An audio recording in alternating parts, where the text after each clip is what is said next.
이제 오늘 말씀 우리 같이 좀 나누도록 하겠습니다. 오늘은 성령님은 누구신가 두 번째 시간이지요.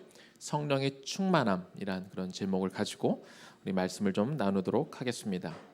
오늘 본문 말씀 사도행전 2장 4절 말씀은 우리 여슬이가 또 읽어주는 것 우리가 함께 좀 보면서 우리 말씀 받도록 하겠습니다. 그들이 다 성령의 충만함을 받고 성령이 말하게 하심을 따라 다른 언어들로 말하기를 시작하니라. 사도행전 2장 4절 말씀. 아멘. 아멘. 우리 아이들이 이렇게 말씀을 같이 읽고 봉독하고 하는 게 너무나 큰 기쁨이 되는 것 같습니다. 오늘 여슬이도 너무 잘 읽어주어서 고맙습니다. 우리 지난번 우리 성령 시리즈 첫 번째 그 말씀을 우리가 할 때는 구약 창세기에서부터 오순절 마가 다락방에 임한 성령이 임하시는 것을 우리가 시대적으로 시간적으로 우리가 쭉 살펴보는 시간을 가졌습니다. 오늘은 성령의 충만함에 대해서 우리가 나누도록 할 건데요. 이 신약 시대에 임하신 성령은 사람들이 자신의 죄를 고백할 때 내주하시는 선물로 우리에게 주어지는데, 이 선물이 주어지는 과정을 성경은 무엇이라고 표현을 하냐면 성령 세례라고 이렇게 표현을 합니다. 고린도전서 12장 13절 말씀 제가 읽어보겠습니다. 우리가 유대인이나 헬라인이나 종이나 자유인이나 다 한 성령으로 세례를 받아 한 몸이 되었고 또 다 한 성령을 마시게 하셨느니라.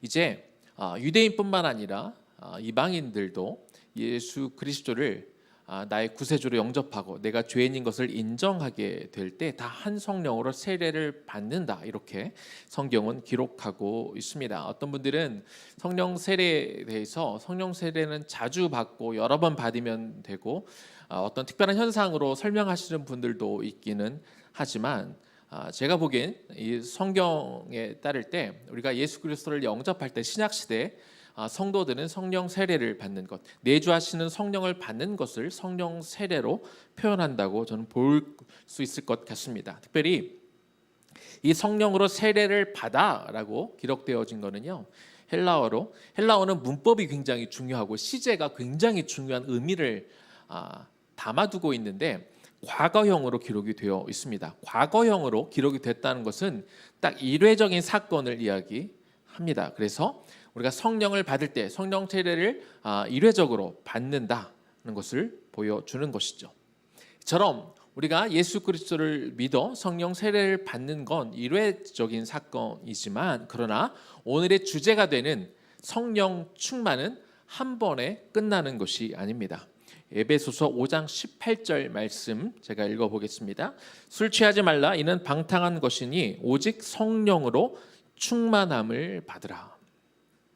아까 고린도전서 12장 13절엔 한 성령으로 세례를 받아라, 과거형으로 기록이 돼서 일회적인 사건이라고 말씀을 드렸는데요. 오늘 에베소서 5장 18절 성령으로 충만함을 받으라, 이 말씀은 현재형으로 기록되고 있습니다. 헬라어에서 현재형이 가지고 있는 의미는 일회성이 아니라 계속 지속적이고 반복되는 그런 의미를 담고 있습니다. 따라서 성령으로 충만함을 입어라 라는 건 성령 충만을 한 번만 받으면 되는 것이 아니라 성령 충만은 지속적으로 계속적으로 받아야 되는 것을, 그런 것을 의미하는 것이죠. 그렇다면 성령 충만함이란 무엇일까요? 우리 안에 거하시는 성령 하나님은 우리와 함께 하시기를 너무나 기뻐하시는 분입니다. 그래서 성령께서 내주하고 계신다고 하는데, 그래서 성령이 우리 안에 계신 것들을 드러내기를 좋아하시고 우리와 계속해서 소통하기를 너무나 기뻐하시고 즐겨하시는 분이라는 거죠. 지난번 설교 말씀드릴 때 예수 그리스도가 십자가에 달려 죽으실 때 지성소와 성소 사이에 하나님의 임재를 상징하는 그 지성소 사이를 막고 있었던 그 휘장이 위에서부터 아래로 찢겨 내려가면서 하나님의 영이 이젠 세상 밖으로 모든 사람들에게 임할 수 있다는 것을 상징으로 보여주셨다, 이렇게 설명을 드렸었는데요. 이렇게 오랫동안 기다리시고 사람들 안에 함께 하시며 교제하기를 원하시는 하나님이 사람들 가운데 임하시고 나서 숨바꼭질 놀이를 하기를 원하실까요? 그렇지 않다 하는 거예요. 우리 안에 꼭꼭 숨으시고 그래 네가 한번 나를 찾는지 한번 보자 이렇게 하면서 사람들 골탕 먹이려고 일부러 숨어 계시는 분이 아니라는 것이죠. 성령님은 어떻게든지 밖으로 나와서 우리를 만나주시고 우리와 대화하시고 우리와 교제하기를 너무 원하신다는 겁니다. 사도행전 시대에는요, 어떤 사람에게 성령이 임했으면 그 성령이 임한 것을 본인도 알고 그리고 다른 사람들도 알았습니다. 성령이 임하자 사람들마다 다 성령의 충만함을 받았고 성령의 말하게 하심에 따라 사람들이 다른 언어로 말하는 것들, 즉 방언으로 이야기하는 것들을 본인이 들었고 또 주변 사람들이 들었다 이렇게 성경이 기록하고 있는 것이죠. 여슬이가 읽었던 사도행전 2장 4절 말씀 다시 한번 제가 읽습니다. 그들이 다 성령의 충만함을 받고 성령이 말하게 하심을 따라 다른 언어들로 말하기를 시작하니라. 그렇죠?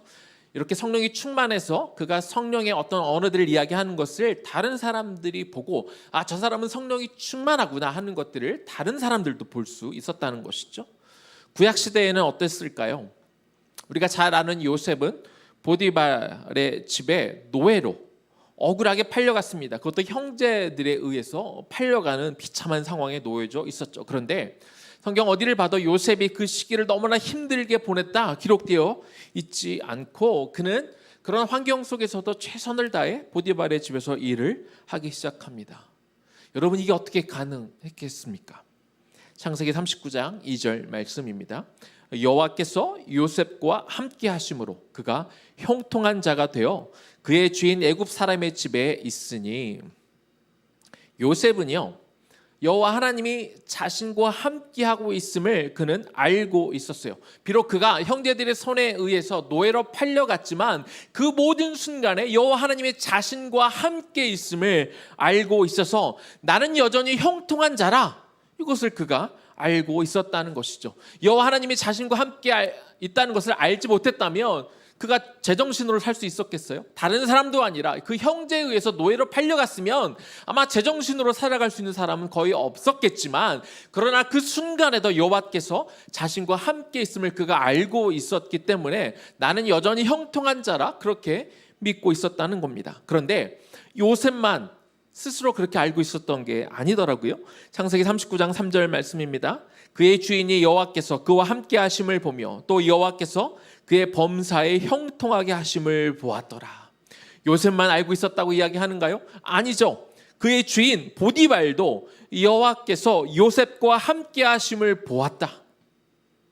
다른 사람도 본인만 하나님이 자신과 함께하는 것을 느끼고 있는 것이 아니라 하나님을 몰랐던 다른 사람도 여호와 하나님이 요셉과 함께하고 있음을 느꼈다, 충분히 보았다. 성경은 그렇게 기록하고 있습니다. 이처럼 요셉은 하나님이 자신과 함께 있음을 너무나 잘 알고 있었기 때문에 너무나 억울하고 힘든 상황에서도 그 상황들을 견디어낼 수 있었습니다. 뿐만 아니라 보디발의 아내가 나중에 그를 유혹할 때도 그는 하나님이 자기와 함께 있는 것들을 너무나 잘 알고 있었기 때문에 그 유혹에 넘어갈 수가 없었던 것이죠.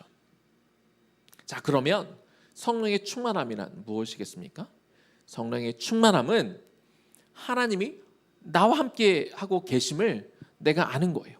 내 영으로 알고 내 몸이 알고 내 마음이 아는 것입니다. 그것이 다가 아니라 성령이 나와 함께 하고 계심을 그 충만하기 때문에 나만 아는 게 아니라 내 주변의 사람까지 내가 성령의 영으로 함께하고 있음을 다른 사람도 아는 것, 이것이 바로 성령의 충만함이라는 것이죠. 성령 충만한 사람은 죄를 지을 수가 없습니다. 죄의 유혹이 커서 우리가 넘어진다고 생각하기 쉬운데 여러분 만약에 우리 남자들 1대1로 어떤 정말 세상에서 가장 아름다운 여인과 함께 있는데 그 여인이 우리에게 막 눈짓하고 유혹하면 우리 마음이 흔들릴까요? 안 흔들릴까요? 안전 집사님 흔들리겠습니까? 안 흔들리겠습니까?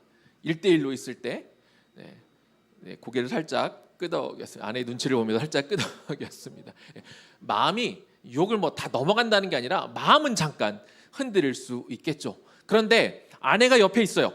안전 집사님, 우리 아내 유재 집사님 옆에 있는데 세상에서 가장 예쁜 여자가 나를 유혹하면 우리가 넘어갈까요? 절대로 넘어갈 수가 없죠. 아내가 옆에 있는데 눈을 똑바로 뜨고 있는데 어떻게 유혹에 넘어갑니까? 절대로 넘어갈 수가 없는 것이죠. 다시 말해서 하나님의 영이 나와 함께하고 있다는 걸 내 온 몸으로 내 마음으로 느끼고 있으면 유혹이 아무리 크다 한들 우리가 거기에 넘어갈 수 없는 것이죠. 하나님의 영이 나와 함께하고 있다는 걸 내가 느끼지 못하니까, 확신하지 못하니까 우리가 죄의 유혹에 넘어가는 것입니다. 하나님의 영이 함께하고 있다는 걸 여러분들이 느낀다면, 지금 분위기가 안 좋잖아요. 기독교 다닌다 그러면, 교회 다닌다 그러면 욕하는 분위기. 그런데 하나님의 영이 함께하고 계신데 우리가 식당에 가서 식사할 때 어떻게 식사 기도를 안 하고 식사할 수 있겠습니까? 내가 교인이라는 걸 어떻게 숨기며 살아갈 수 있겠습니까? 우리는 성도로서 성령이 충만해서 성령이 나와 함께 내주하고 계신다는 걸 느낄 수 있어야 됩니다. 더 나아가 내 삶에서 성령이 나와 함께 하고 계신다는 것을 드러낼 수도 있어야 합니다. 그리고 만약에 성령이 나와 함께 하고 계심을 내가 느낄 수 없다, 그걸 드러낼 수 없다, 그러면 성령에 민감하도록 훈련을 해야 되는 것이죠. 나는 이미 예수 믿고 구원받았고 그래서 내 안에 내주하는 성령이 계신다는 것, 이것으로 만족하면 안 되는 것입니다. 성령에 민감해지는 훈련을 하는 것 귀찮고 힘드니까 그냥 적당히 신앙생활 하는 것, 절대로 이러면 안 된다는 것이죠. 우리가 성령의 충만함 없이 성령의 능력을 우리 인생 가운데 체험해 보지도 못하고 성령이 계심을 내 삶에 드러내 보지도 못하고 심지어는 성령이 내 안에 계시기는 한가? 느껴보지도 못하고 살아간다면 우리 인생이 너무나 안타까운 인생이 될 수밖에 없다는 것이죠. 자, 그러면 이제 어떻게 하면 성령 충만함을 우리가 받을 수 있을까? 그 부분에 대해서 좀 나누어 보도록 하겠습니다. 첫 번째는요, 회개하기입니다. 조선 땅에 처음으로 기독교가 들어온 것은 19세기 후반입니다. 당시 문화는요, 서양 문물이 들어온 것을 조선이 극도로 이렇게 폐쇄적인 정치로 이렇게 막았던 그런 시기였습니다. 그러다 보니 기독교가 들어오기는 했는데 지금도 선교 전략으로 그렇게 사용하긴 합니다만 교회를 세우고 그곳에서 깊이 있는 예배를 마음껏 드리기보다 병원이 세워지고 이렇게 학교가 세워지고 이것들을 좀 지원하면서 이렇게 간접적으로 하나님의 복음이 시작된 것이 조선에 들어왔던 기독교 역사의 초기의 모습이라고 할 수 있습니다. 그러다 보니까 초기에 기독교를 접한 사람들이 내면적으로 신앙의 깊이를 갖기는 쉽지는 않았던 상황이죠.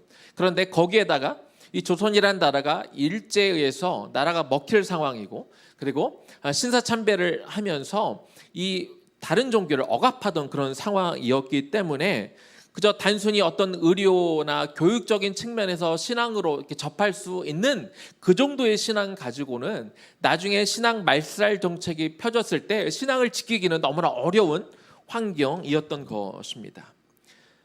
이것 때문에 길선주 장로님을 비롯한 초기 기독교 리더들과 그리고 선교사님들은 영적인 각성 훈련을 통해 이 땅의 부흥을 하기를 원했습니다. 그래서 평양에 있는 장대원 교회에서 사경회가 열렸던 것이죠. 당시 부흥사로 말씀을 전하시던 길선주 장로님은요, 예배 중에 한 청중을 나오게 합니다. 그리고 자기 몸을 끈으로 단단히 허리에다 묶고 그 긴 끈을 그 상대방이 잡아당기도록 하고 자신은 반대로 이렇게 움직였습니다. 줄이 팽팽해지고 어느 한쪽도 끊어지지 않는 그런 상황 가운데 계속해서 이런 기싸움이 벌어지다가 줄이 나중에 끊어지게 됩니다.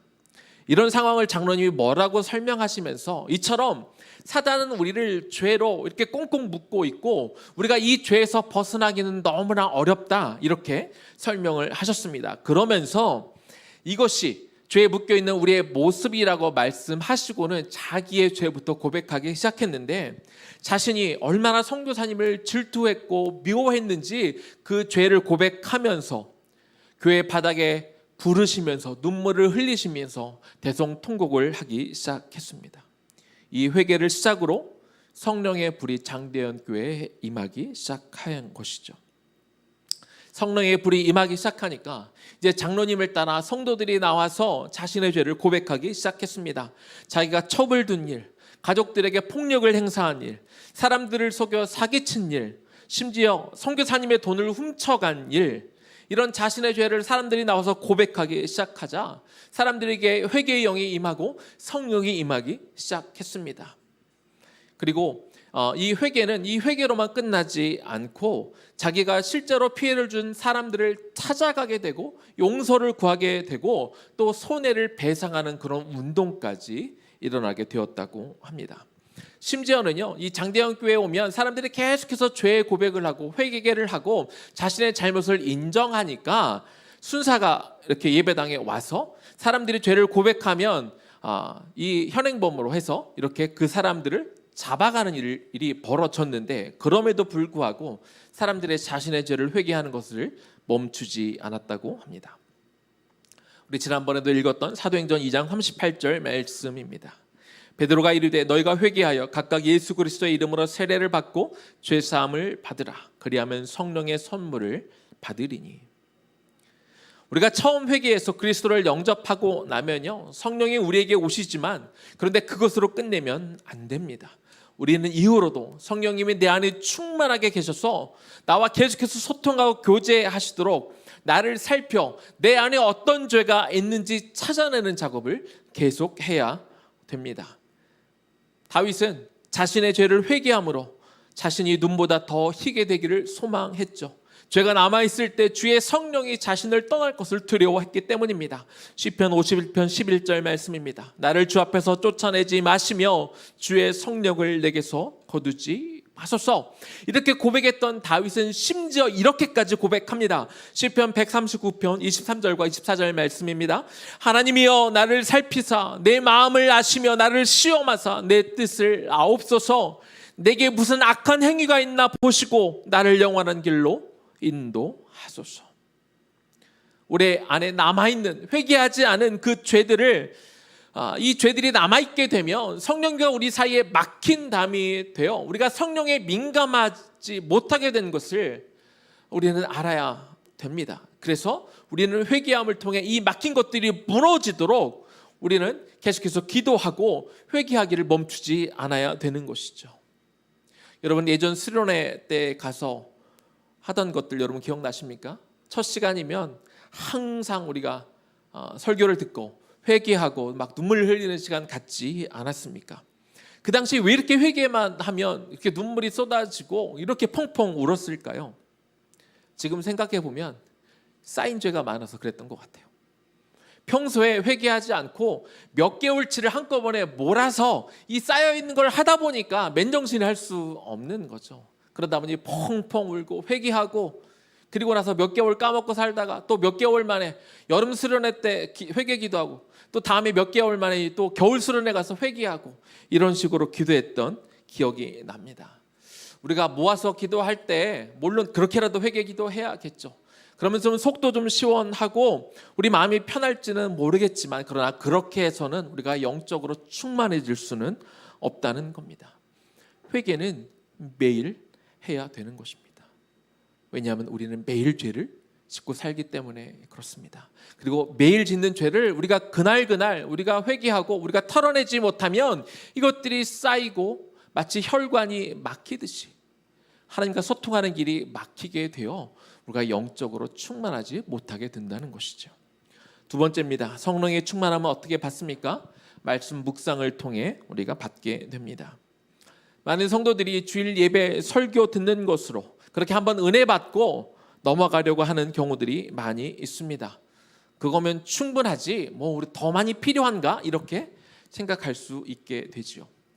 예배 중에 설교가 차지하는 비중이 큽니다. 큰 건 사실입니다. 그러나 설교는요 예배가 아닙니다. 그저 예배의 한 부분인 것이죠. 그리고 설교는 우리 성도님들이 살아가는 어떤 삶의 방향을 제시해 주는 것입니다. 그러면 나머지 삶은요 우리가 어디에서 시간을 더 많이 보냅니까? 교회에서 시간을 더 많이 보내나요? 삶에서 시간을 더 많이 보내나요? 나머지 삶은 이제 여러분의 몫입니다. 여러분에게 주어진 말씀이 있고 여러분들이 그 말씀을 묵상하며 여러분들이 그 말씀을 붙들고 살아가야 되는 것입니다. 요한복음 14장 26절입니다. 보혜사 곧 아버지께서 내 이름으로 보내실 성령 그가 너희에게 모든 것을 가르치고 내가 너희에게 말한 모든 것을 생각나게 하리라. 여러분, 담임 목사가 여러분들의 목회자들이 물론 여러분들과 교제하며 여러분들을 위로하고 또 말씀의 가이드를 줄 수 있지만 그러나 여러분들과 늘 붙어 다니며 그렇게 할 수는 없습니다. 그러나 그렇게 하실 수 있는 분이 있다고 오늘 방금 저희가 읽었죠. 성령 그가 너에게 모든 것을 가르치겠다. 그분은 내주하시며 여러분과 늘 함께 하시기 때문에 여러분이 성령님과 충만해질 때 성령께서 여러분들에게 모든 것을 가르치겠다 그렇게 말씀하셨고요. 뿐만 아니라 내가 너에게 말한 모든 것, 여러분에게 말한 모든 것은 무엇입니까? 결국 말씀을 의미하는 것이죠. 이 말씀을 생각나게 하리라. 그런데 말씀이 생각이 나려면은요, 여러분이 말씀을 읽어야, 여러분이 평소에 묵상을 해야 그 말씀이 떠오르는 거지. 나는 평소에 말씀도 읽지 않고 묵상도 하지 않는데 그 말씀이 여러분 안에 떠오를 수는 없습니다. 그렇기 때문에 여러분들이 평소에 날마다 매일같이 말씀을 묵상해야 되는 것이죠. 의나무 교회를 세우면서 이제 여러분들이 저에게 조언을 해 주셨습니다. 그 중에 제가 가장 많이 들었던 조언 중에 하나가 뭐냐면 담임 목사가 성도들을 직접 양육해야 된다, 이런 조언을 가장 많이 해 주셨습니다. 그래야 성도들이 뭐 한 마음도 되지만 이분들이 개척교회 가면 얼마나 할 일이 많아, 이 사람들을 잘 양육하고 훈련시켜서 이 사람들이 교회의 많은 부분을 감당하게 해야 된다는 이야기를 제가 참 많이 들었던 것 같습니다. 그렇지만 저는 사실 이 부분에 동의하지는 않습니다. 저도 10년 이상을 제자훈련, 말씀 양육 프로그램들을 해오긴 했는데요. 할 땐 너무 좋습니다. 그런데 한 가지 단점이 있어요. 위험한 부분이 있습니다. 그게 뭐냐면 개인들을 양육시키고 훈련시켜서 결국에는 어디로 가냐면 교회를 위해 봉사하고 훈련하는 사람들을 만들어내는, 원래 그게 목적은 아닌데 결국은 그렇게 갈 때가 많이 있습니다. 그렇게 사람들을 훈련시켜서 교회 봉사하게 하는 거 너무 귀하기는 한데요. 하지만 이렇게 가다가 또 한 가지 좀 힘든 점이 뭐가 있냐면 그 교회에서 사역들을 하다가 보면 교회에서 사역하느라 가정을 소홀히 하게 되고, 심지어 일부 교회이긴 하겠지만 뭐 가정이 뭐 필요하냐, 교회 와서 열심히 봉사하면 된다, 이렇게 가르치면서 가정에는 믿지 않는 뭐 남편이 있고 아이들이 이렇게 있는데 교회 일을 하다가 거기다 모든 진을 다 쏟아붓고 가정을 소홀히 하면서 오히려 가정은 더 안에서 화목이 깨지기도 하고, 그리고 복음이 흘러가야 될 남편과 자녀들에게 오히려 이것이 더 막힌 담이 되어버리는 경우들을 제가 많이 보게 됩니다. 저는 교회에서 행해지는 양육의 가장 큰 목적은 그들이 말씀으로 양육받고 훈련받아서, 물론 교회에서도 봉사해야 돼요. 어떤 저희 성도님들이 교회 안에 작은 것 하나라도 다 맡아서 이 봉사하고 같이 모든 일에 같이 참여하면 좋겠습니다. 그러나 양육과 훈련의 가장 큰 목적은 교회 일꾼이 되는 것이 아니라 그들이 더 많은 시간을 보내는 사회에서, 일터에서, 그들의 가정에서, 그곳에서 그리스도의 빛을 발하는, 그곳에 사용되어지는, 세상을 바뀌는 일에 더 많은 시간을 쏟아야 되지 않을까? 저는 그렇게 생각을 해봅니다. 그러기 위해서 여러분들이 해야 될 것이 있어요. 물론 교회에서도 일정한 부분에 양육과 훈련이 필요하기는 하지만 그 많은 시간들, 여러분들이 가정에 있는 시간들 가운데 여러분이 뭘 해야 되느냐? 말씀을 여러분들 스스로 읽어야 된다는 것이죠. 그러기 위해서 의나무교회에서 하는 게 무엇입니까? 그래서 여러분들에게 큐티를 하도록 하고, 그래서 여러분들이 그저 단편적이고 피상적으로 큐티를 하지 않도록 하기 위해서 날마다 그 말씀의 배경을 설명해주고 말씀의 내용의 의미가 무엇인지 좀 가르쳐 주어서 여러분들이 그저 피상적으로 큐티를 하고 대충 적용을 하지 않도록 그렇게 날마다 제공해 주는 것이잖아요. 그래서 이 부분만큼은 누가 떠먹여 줄 수 없어요. 여러분들이 큐티를 잘 할 수 있도록 도움을 줄 수는 있지만 정말 정작 말씀을 읽고 묵상하는 것은 여러분 스스로 해야 되는 부분일이라는 것이죠. 그래서 내 양육을 누군가에게 맡기기보다 내가 하나님 앞에 나아가겠다, 내 스스로 나아가겠다, 그렇게 하면은요 성령께서 도와주실 거예요. 이 말씀이 어떤 의미인지 깨닫고, 그러면 이 말씀에 따라 내가 어떻게 살아야 될지 성령께서 가르쳐 주셔서, 어떤 목회자의 도움을 받거나 목회자의 어떤 상담을 받는 것도 가끔 필요하겠지만, 여러분 스스로의 힘으로 성령의 도움을 받아 여러분들이 계신 곳에서 바르게 세워지게 될 줄로 믿습니다. 그래서 여러분들이 말씀을 반드시 스스로 읽어야 됩니다. 또한 개인적으로 말씀을 묵상하고 읽다 보면은요, 또 우리의 깊은 속까지 말씀이 들어와서 우리의 본 마음과 생각과 뜻이 무엇인지 분별하게 해준다고 성경은 말하고 있습니다. 히브리서 4장 12절 말씀입니다. 하나님의 말씀은 살아있고 활력이 있어 좌우의 날선 어떤 검보다도 예리하여 혼과 영과 및 관절과 골수를 찔러 쪼개기까지 하며 또 마음의 생각과 뜻을 판단하나니. 우리가 말씀을 우리가 읽게 되면 그 말씀이 살아서 움직입니다. 그래서 내가 어떤 것을 할 때 내 실제 속마음은 무엇이고 나는 어떤 뜻을 가지고 있는지 다 드러내고 다 조명해 주셔서 숨겨진 욕망에 따라 우리가 살아가는 것이 아니라 하나님의 뜻에 맞춰 살아가도록 성령께서 돕겠다, 이렇게 약속해 주는 것이지요. 따라서 우리는 날마다 매일 말씀을 묵상해야 됩니다. 세 번째입니다. 성령의 충만함은 어떻게 받는가? 하나님과 1대1로 대면해야 됩니다. 우리의 삶은 너무나 바쁘고 세상에 가득 찬 소음으로 가득 차 있습니다.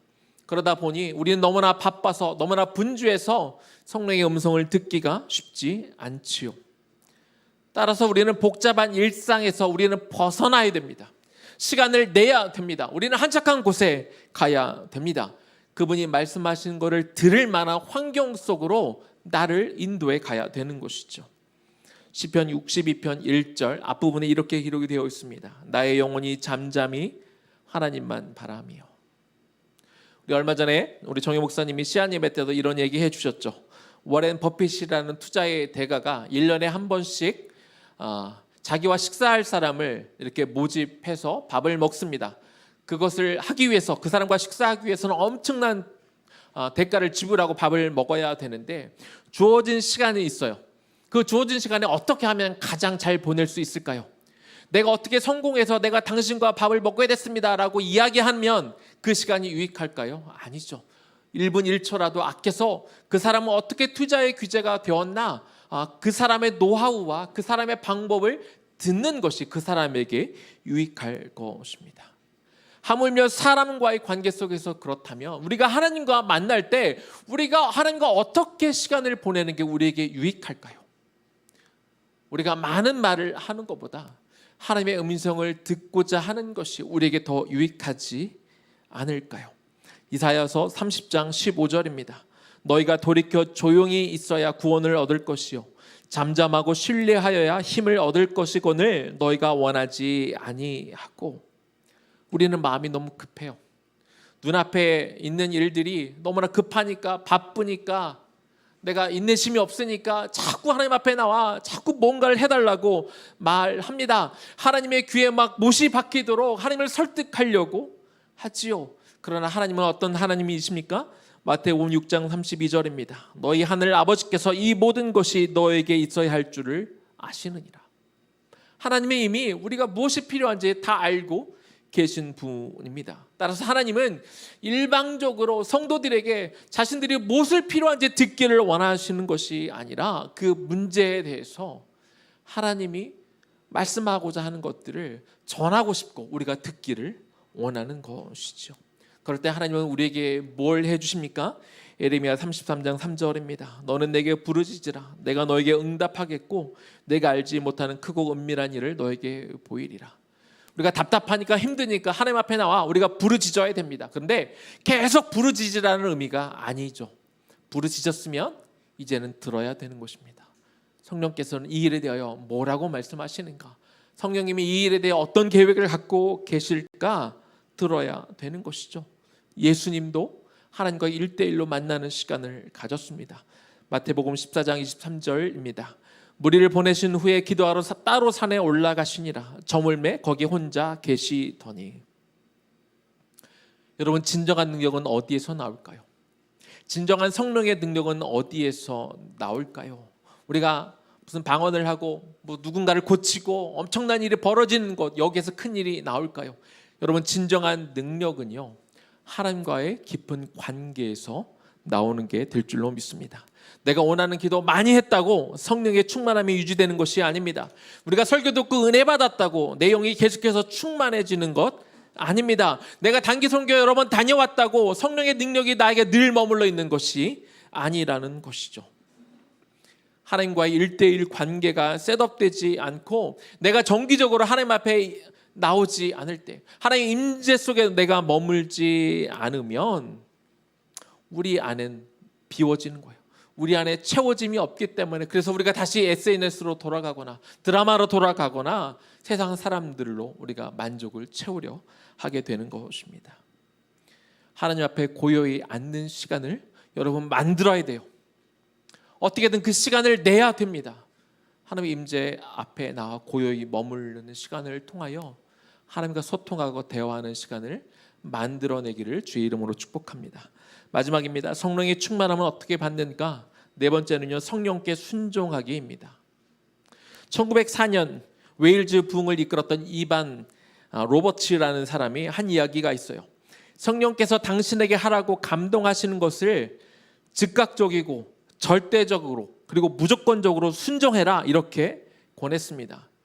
그는 성령의 음성을 듣는 것도 중요하지만 그것보다 중요한 것은 무엇이냐? 성령의 음성이 들렸을 때 바로 순종하는 것, 이것이 성령 충만한 비결이라고 그는 그렇게 소개했습니다. 왜냐하면 아무리 성령의 음성을 들어봐야 한 번이라도 움직이지 않으면 그건 아무런 소용이 없기 때문에 그런 것이죠.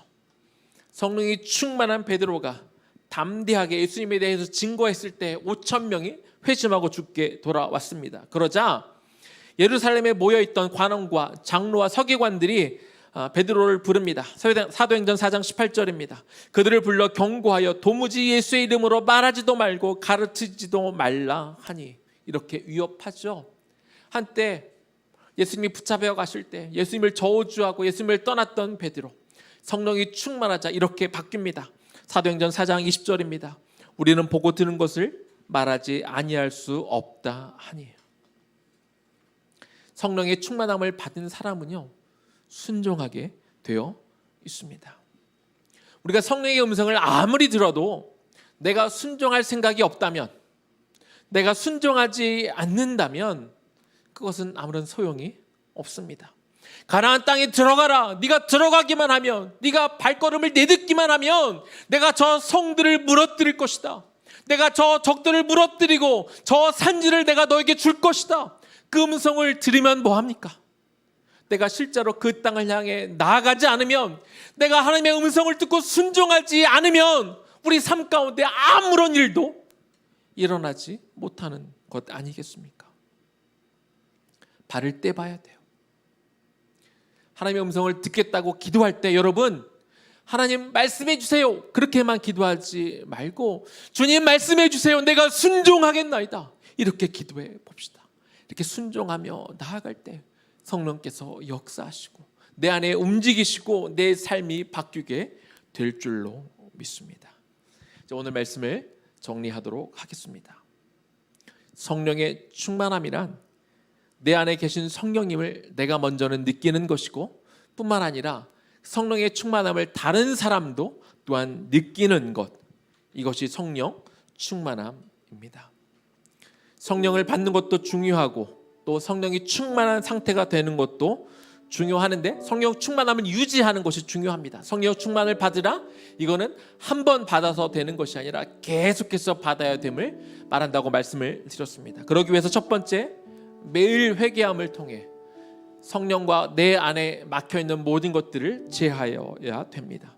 두 번째로, 우리가 주일 설교에 의지하지 말고 여러분이 날마다 스스로 시간을 정해 말씀을 묵상하고 또 우리가 수요 예배도 드려야 될 것입니다.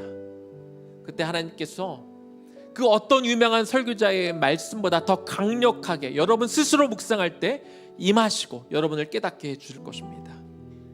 세 번째, 분주하고 시끄럽고 바쁜 이 세상 가운데 여러분 잠시 거기에서 벗어나 1:1로 하나님 앞에 나올 수 있어야 됩니다. 내가 하고 싶은 이야기 잠시 멈추고 성령께서 이야기해 주는 거 들을 수 있어야 됩니다. 그리고 마지막으로 성령께서 나에게 말씀해 주시면 주님, 내가 순종하겠습니다. 내가 걸어가 보겠습니다. 어렵고 힘들고 안 될 것 같아도 제가 나아가 보겠습니다. 그렇게 도전해야 됩니다. 발을 내딛어 봐야 합니다. 그럴 때 성령께서 우리를 도우시고 우리가 영적으로 충만해질 수 있는 것이죠. 이렇게 했는데도 성령의 충만을 못 받는다, 세상에 이런 기적은 없습니다. 성령 충만함 남의 이야기가 아니고요, 올 한 해 여러분의 이야기가 되기를 주님의 이름으로 축복합니다. 우리 그 마음으로 주님의 성령 지금 이곳에 임하기를, 충만히 임하기를 우리가 간구하며 기도하면 좋겠습니다.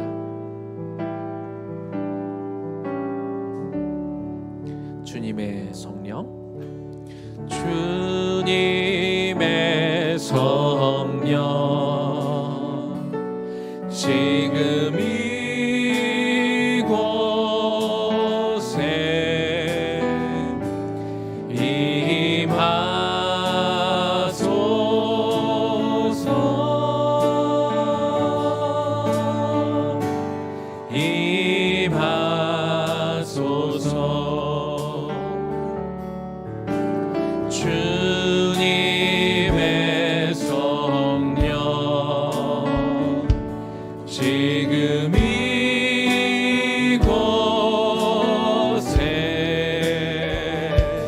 임하소서.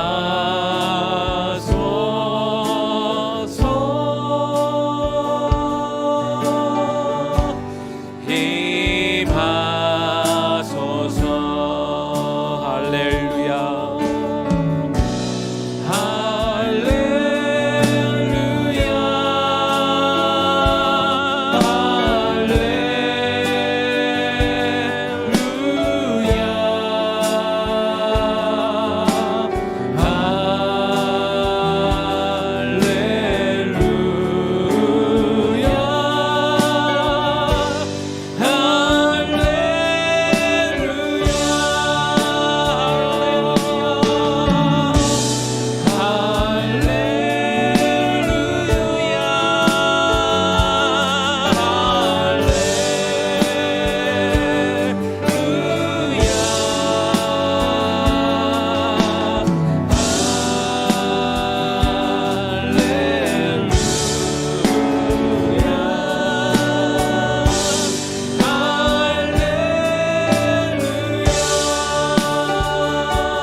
주님의 성령 지금 이곳에, 주님의 성령 지금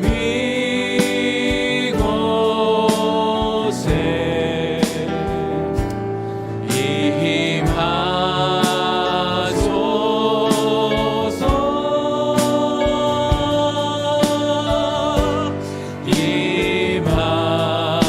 임하소서. 주님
시간 기도하면 좋겠습니다.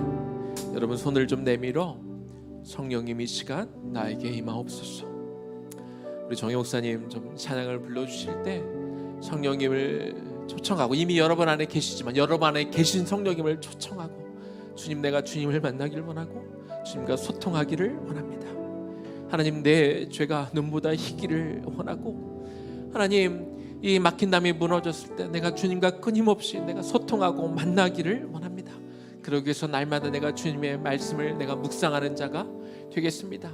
바쁘지만 시간을 내 한적한 곳에 주님과 만나는 장소와 시간을 내가 확보하겠습니다. 그리고 주님 말씀하시면 듣는 것에 기쁨으로 만족하지 않고 주님 말씀에 순종함으로 이 성령의 충만함을 나만 느끼는 것이 아니라 믿지 않는 주변의 사람들도 느끼게 할 만큼 그렇게 영으로 충만한 사람이 되겠습니다. 그 마음으로 성령을 초청하고 성령님과 잠시 교제하는 그런 시간이 되었으면 좋겠습니다. 우리 같이 기도할까요? 오 주님, 주님의 성령님 이 시간 성령을 간절히 원하고 사모하는 당신의 백성들 가운데 이 시간 임해 주시기를 이 시간 소망합니다. 주여 당신을 찾습니다. 우리가 이 시간 하나님의 임재를, 당신의 영의 임재를 너무나 간절한 마음으로 사모하며 구하오니, 오 주여 내 안에서 우리 성도들 안에서 주여 내가 여기 있습니다. 내가 너를 기다리고 있었습니다. 내가 너를 만나고 싶었습니다. 내가 너에게 이야기만 듣는 것이 아니라 내가 너에게 꼭 필요한 이야기들을 들려주고 싶었음을 듣는 시간들이 주여 되게 하여 주옵소서. 하나님 우리 안에 죄 가운데 하나님 아직 막혀있는 담들이 있다면 이 시간 무너뜨려 주시기를 간절히 사모하며 소망하오니, 주여 우리 가운데 작정하여 주시고, 하나님 우리의 악하고 더러운 죄 쌓여있는 것들이 있다면 이 시간 눈 녹듯이 사하여 주셔서 주님 말씀하신 것들을 우리가 이 시간 듣기를 원합니다. 주여 말씀하는 것들을 우리의 영으로 이 시간 듣기를 원하오니, 주여 이 시간 하나님의 말씀과 하나님의 미성을 듣는 시간 되게 하여 주옵소서. 하나님 특별히 어떤 신비로운 말씀이 아니라 우리 삶 가운데 그때그때 필요한 당신의 말씀들이 생각나고 떠오르게 하여 주옵소서. 그리고 그 받은 말씀들이 있다면 하나님 우리가 교회에서뿐만 아니라 우리가 처해 있는 우리가 일터와 가정과 삶 가운데 주여 그 들은 말씀대로 우리가 행할 수 있도록 우리가 살아낼 수 있는 그 힘을 주옵시고, 우리가 그 순종함으로 나아갈 수 있도록 주여 우리를 그렇게 도와주시옵소서. 영의 충만한 자들이 되게 하여 주옵소서. 하나님 일회성으로 충만하여 채워지는 것이 아니라 우리가 지속적으로 언제나 주님과 날마다 동행하며 충만하기를 이 시간 사모하오니, 주여 이 시간 당신의 백성들 그 마음과 심령 찾아가 주시어 하나님의 영으로 우리의 마음이 하나님 가득 채워지는 시간이 되기를 사모하며 기도하오니, 오 주여 그렇게 하나님의 영으로 충만한 우리의 모두가 되게 하여 주옵소서. 그렇게 충만한 우리 모두가 되기를 사모합니다. 하나님의 영으로 우리의 마음을 기쁘고 하나님 그 울림이 있기를 원하고 그 안에서부터 충만히 채워진 것들을 경험하는 시간이 되게 하여 주옵소서. 그렇게 영의 충만을 경험하는 시간이 되게 하여 주옵소서. 그런 시간이 되게 하여 주옵소서. 주님의 성령 지금 이곳에, 주님의 성령 지금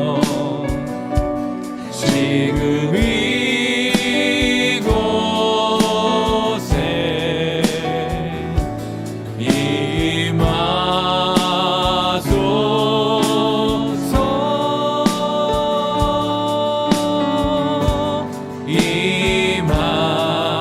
임하소서. 주님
성도님들 마음 가운데 충만히 거하고 계신 줄로 믿습니다.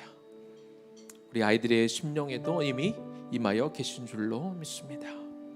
주님, 너무나 많은 시간을 우리가 영적으로 충만하지 못한 채, 그것들을 심지어 인식하지도 못한 채 살아왔습니다. 우리는 그냥 구원 받았으니까, 성령님은 내 줄 알고 계시니까 뭐 언젠가 소통하겠지, 뭐 언젠가 천국 가면 되지 하는 마음으로 영적으로 우리가 꽉 막혀있는 삶을 살면서도 우리가 그렇게 무심히 살아온 세월이 너무나 깁니다.